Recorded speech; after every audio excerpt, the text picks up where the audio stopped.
How you doing today, Star? I would say if it wasn't my vote out episode, I'd be doing better. But see, unfortunately, it is my vote out episode, so I'm doing as good as I can be. Losing $1 million, Uncle JP snuffing your torch. It's a lot to take in for it's a lot for a girl to take. Well, if he was my uncle, I'd probably disown him at this point. you know, but We're gonna have something to talk about on Thanksgiving dinner. no, no. What fans really want to know is like, here you are, tribal council. Did you fear your spot because you didn't use your shot in the dark?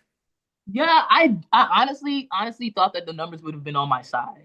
I Right. really thought that honestly, the way the numbers were set up, the way the majority was, and the conversations that I had prior to, I thought that even if I would have gotten two votes, maybe, and the two votes possibly would have just been Mitch and Shaheen, because Shaheen did say he was writing my name down. Right. Mary, of course, would have been the third vote, but I honestly thought everyone else would have voted for Mary, and I would have been able to make it the next day. Of course, that next tribal council play the shot in the dark, and then see what my luck brings. But in that moment, I also thought they were trying to flush the shot in the dark out so Right. then I could be an easy peasy target the next one. And I'm like, I'm not gonna give y'all that satisfaction. No. And everyone's like, are you gonna play a shot in the dark? No, because if I play it, what's gonna happen tomorrow? I'm gone. So I'm like, I'm keeping this here because what y'all not gonna do is play me stupid. And unfortunately, I played myself.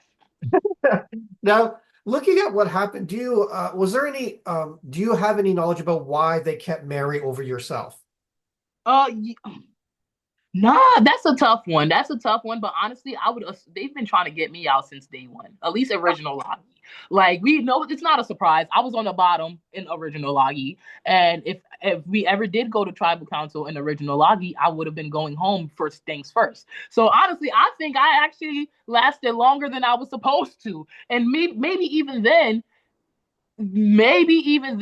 if I had a beware advantage or the idol, I probably would have gotten sent home prior to. So I Oh, feel like with the way this game was set up, I think the best way for me to move is exactly how I played. And I played under the radar, but I was playing games, I was having conversations, I was watching things happen. I'm seeing these people operate. I'm trying to find my way into some alliance, but unfortunately, it was no room for me to squeeze in. I was never welcome. And when they realized, hey, maybe she could be a threat, and I feel like maybe they saw Mary as not a threat. So it's better to get me out because if you give me an extra day, you don't know what I'm gonna do. And I think they knew that. They knew between me and Mary, I'm the player that I'll do something. I'm about to make something happen. If you I'll make something out of nothing. Cause something out of nothing make it happen. Something out of nothing, something out of nothing. And make it happen. And that's what I was trying to do. And they knew that. And they knew if they gave me an inch, I'm gonna take the whole mile. And they had to get me out. I respect it. You had to. They were threatened by me and they should have. now, the last few episodes, we really saw your edit come to the forefront. We saw more of your liveliness, the color you added to the show. What happened to everything before then? Because, you were kind of muted in the background, but then we see this big, entertaining character. Um, Yes. do you Yes. have any idea what happened there? Yeah, so when we first get on the beach, original Loggy, Yeah.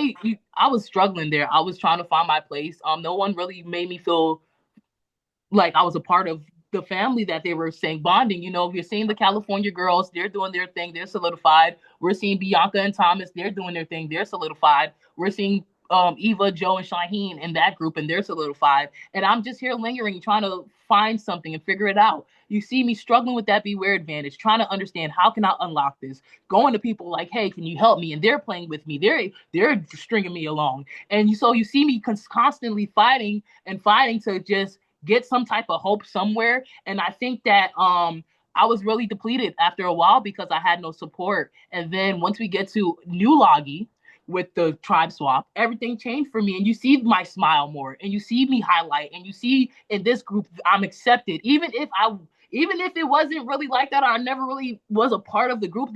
I never felt like I was on the outskirts compared to original Logi. It's kind of like the cool people. You sit at the cool people table, and they're like, "Why are you here?" Ew. And then new Logi, I'm sitting at the cool people table, and they're like, "Hey, sit closer. Come on, join the fun." Now, I've talked to Chrissy and I talked to David, and Oh they yeah. both They both said about Joe that he seemed to be like the Godfather out there. Everything revolved around him.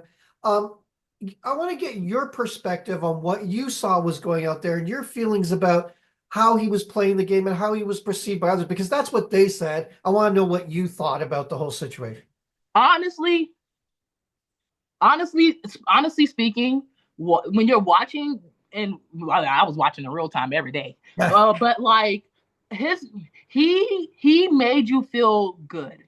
He right. made people want to talk to him. He made people want to work with him. He made people, because he's the strong guy. He's the one that's doing. He's winning. He seems like he has his foot, his head on straight. He seems like the logical one. He's not saying much, but he's saying enough to make you feel like he's working with you. He's saying enough to give you the confidence to say, hey, maybe this is something. And like you're watching it, you see Mitch, he's loving him. He's like, yeah, I'm a part of this group. They made him think he was a part of the strong five. And we all know he was not a part of the strong five. He was a part of the weak four. Like, what are you talking about? And I'm speaking because I was also a part of the weak four. He was supposed to be a part of the revolution, but they made him feel so good that he literally thought he was a part of that group. And that's what Joe does. He makes you feel good. Like the Godfather, he put money in your pocket. He make you driving a Cadillac, but don't turn on him, because then he's gonna show his hand and he's gonna show you that he was never rocking with you in the first place. Now, there's been a lot of talk too about the Beware advantage that you found and that, you allowed Eva to keep it. Was there any thought in your mind about asking for it back? Let us know that process, because again, you get to see and you get to experience everything and we only see like a small part of what's Yes. going on. So explain that to us, why she continued to keep it there. So for me, you see when we get to the merge, the purgatory, I'm sitting with Charity, and Charity's like, you need to get your idol back from Eva Star. And I'm like, yeah. We just said, because he just said that we were good. Everyone knows, David knows Eva has an idol. Mary knows Eva has an idol. Right. Charity knows, Eva, of course, knows. I know. So everyone knows that I gave this to her. So for Charity to come to me like, you need to get it back, I'm like, Charity, why don't you get it back for me? Because if I get it back, I'm gonna get in trouble, and I'm gonna, like, it's like if I just gave you $100 and I'm like, wait, I didn't mean to do that. I'm meant to give you 10.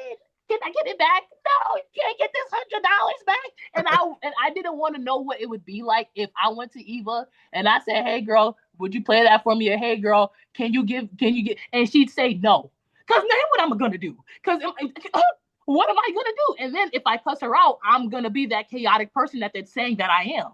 And I know I'm not chaotic, but if you want to see chaotic, that would have been me trying to get that idol back. That's chaotic. That's cuckoo for Cocoa Puffs and a little Delulu. So with that being said, I couldn't do that. For me, I'm like, I gave it to her. That's it. Right. And I kind of, you take your L. And I just don't know what, if she would have said no, I really don't know what I would have done. And that's half of the reason why I never went and got it back, because it would have been bad on my part. Now, I ask this of all the survivors because, again, we only get to see such a small part of your journey. Is there anything about your time on the island, whether it was like a bond with somebody, strategy? Is there anything that you wish people would have seen so it further enhanced your edit or your appearance on the show? What did we miss? Yes, yes. So a lot of the time, people are watching me talking. I'm only really trying to make moves with original Loggy. I'm only really talking with original Loggy. And the reason why it was like that was because although I was on the bottom, once we see Thomas leave, once we see Bianca leave, it's kind of like we're all we have left Yeah, with original Loggy, because we get to the merge and Siva goes back to Siva. right. Like they're still Siva strong, or they're trying to be. The majority was Siva. And now I'm like, hey man, we only 4 Loggy. There's 6 of these Sivas. Let's do something here. From day one, Joe said he wanted to work with me. That wasn't shown. I wish it was, because then it would make it seem like I'm just not a thirsty player. Like, hey Joe, I got you a coconut. Do you want it? No, it wasn't like that. We were sharing coconuts together, and they just didn't show it. So I just look like I'm that little sister trying to follow behind. And it's like, no, we're actually friends, guys. You don't know this, but it's just in the game. He wanted to work with me. He told me if he found an idol or anything, he would tell me. He said, if you find an idol, I'll tell you. And he shook my hand. And he said, I want to work with you. And I said, all right, man, I got you. If I hear your name, I'll say it. So a lot of times I'm talking to him and he's like, I appreciate you, girl. Thank you, girl. And I'm like, yeah. So I'm thinking we locked in. And then I watch tonight and we are not locked in. Now, obviously, you can't tell us who you voted for, but you're on the jury. You have an important decision to make. When you were contemplating that decision, what are some of the things about the game or the experience that you were thinking about when you were deciding on a winner? All right. We all know the theme of this season is honest and loyal. Yeah. Laugh out loud. But that is the theme of the season. And the truth is people were honest and loyal to the people that they were honest and loyal to. Right. So for me, I told myself that my vote goes to the person that was honest and loyal. And if that was not you, you shot yourself in the foot already because you're not getting my vote. And that's basically what my vote went to, the person that had honesty and loyalty and stood on that honesty and loyalty and stood on business. And that person who stood on business is the person that got my vote. One other thing too, I just want to know if you had any clarification on this, but we had Joe say that you were his kryptonite, and did that make? I was watching it, I didn't. There was no context. I didn't really understand what he was saying. Do you have any idea? I don't.